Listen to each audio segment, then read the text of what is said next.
எனவே சகோதரர்களே, அடுத்ததாக இந்த மஹருக்கு அடுத்து இன்னொரு பகுதி ஒன்று இருக்குது. இப்போ மஹர் கொடுக்குறதெல்லாம் அந்த நிக்காஹுடைய மஜ்லிஸ்ல தான் நடக்குது. சரி, இப்போ நிக்காஹை பொறுத்த வரைக்கும் சகோதரர்களே, கல்யாணம் என்பது பப்ளிக் பண்ணி நடக்கப்பட வேண்டிய ஒரு பகுதி.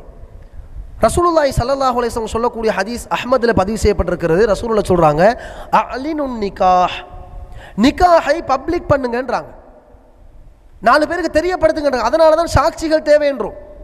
இப்போ நான் தனியாக முடிவெடுக்கிறேன், நான் ஒரு பிள்ளையை திருமணம் முடிக்க போகிறேன், அவன் கூட்டிகிட்டு போய் நான் திருமணம் முடிச்சாச்சு, அல்லது யாராவது ஒருத்தர்கிட்ட சொல்கிறது நான் திருமணம் முடிச்சாச்சுன்னு அப்படியே கல்யாணத்தை செஞ்சுக்கொண்டு போக இயலாது.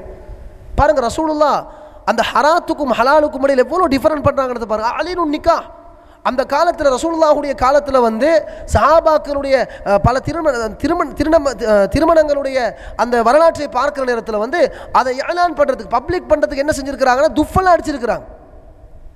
ஒரு பக்கம் திறந்த அந்த ரபான் வடிவில் இருக்கும் இல்லை, அதை சத்தமாக அடிச்சிருப்பாங்க. அந்த மணமகளை வாழ்த்தி பாடி இருக்கிறாங்க. அப்போ அதை பப்ளிக் பண்ணுற ஒரு மெத்தட். எனவே சகோதரர்களே, கல்யாணம் என்று வருகிற நேரத்தில் ரகசியமாக செய்கிற ஒரு விஷயம் அல்ல. அவங்களோட வசதிக்கு ஏற்ற மாதிரி அதை நாங்கள் பப்ளிக் பண்ணணும். சில குடும்பத்துக்கு வந்து ஒரு 5 பேருக்கு தான் சொல்லலுமா, பரவாயில்ல சொல்லுங்கள். 5 பேரும் என்பது ஒரு பப்ளிக் தான், அது ஒரு பன்மையான விஷயம் தான்.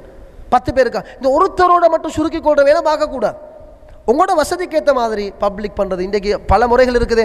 குடும்பத்தில் எல்லாத்தையும் சொல்லுவாங்க, கல்யாணம் நடக்க போகுதுன்னுவாங்க, டேட்டை ஃபிக்ஸ் பண்ணுவாங்க, அல்லது ஒரு அழைப்பிதழ் அடித்து எல்லாருக்கும் பங்குடுவாங்க, வலிமாக்குவாங்க. கல்யாணம் இருக்குது, பள்ளியில் விட்டு வெளியே போகிற நேரம், பார நேரம், பஜாரில் சந்திக்கிற நேரம் எல்லாம் ஒன்று வாப்பமார் சொல்லுவாங்க, என்னோட மகள்கிட்ட கல்யாணம் இருக்குதுன்னு, அல்லது மாப்பிள்ளை டிரெக்டாக சொல்லுவார், என்ன கல்யாணம் வாரகிழமைண்டுவார்.